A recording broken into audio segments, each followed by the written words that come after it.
お料理を作る上で、私が個人的にレストランレスベル・レソンスがオープンしてから大切にしている軸の考えなんですけれども、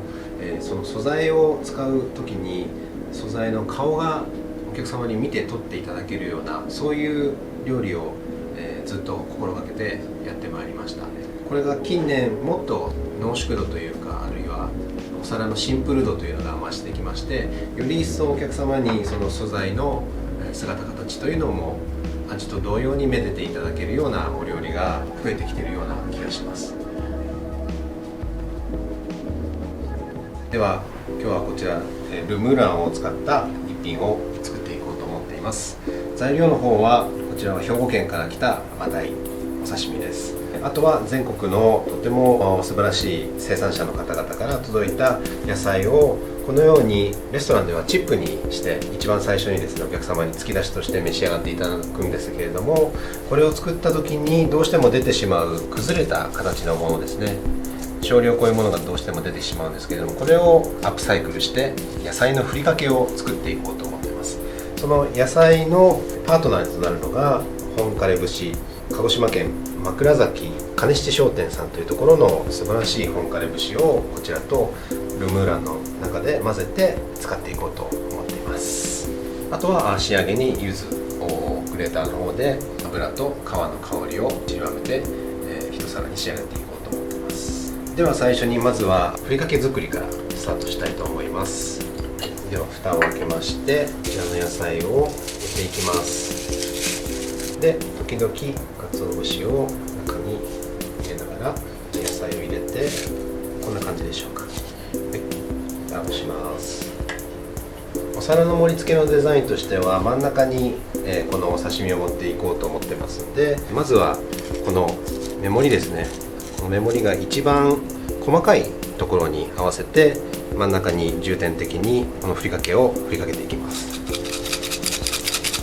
少しミックスをして、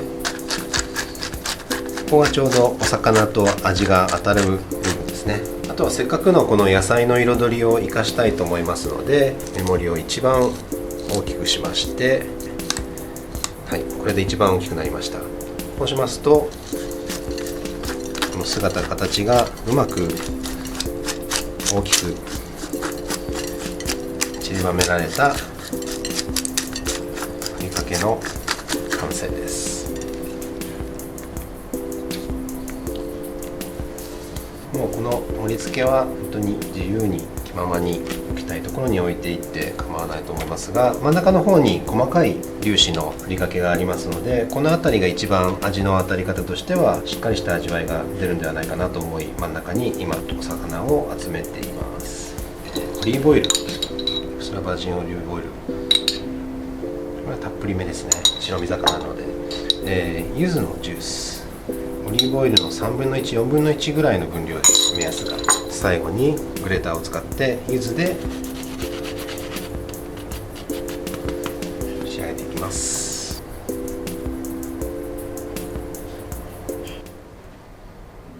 ルムーランのとても素晴らしいところは、通常のムーランですと削り加減というのがですね、あまりコントロールができないことによって大体均一に物が砕かれて落ちていくというのがベースなんですが、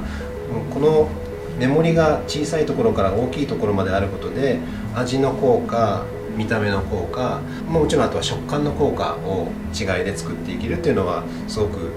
楽しい料理になったかなというふうに思っています。ですのでこれも野菜のチップが味わいの強いインパクトを与えたいところは細かく砕いて、そしてこの姿、色、形というのをめでていただくために一番大きい目盛りを使うということが、このムーランの力の発揮のしどころだと思いますし、この料理の楽しみ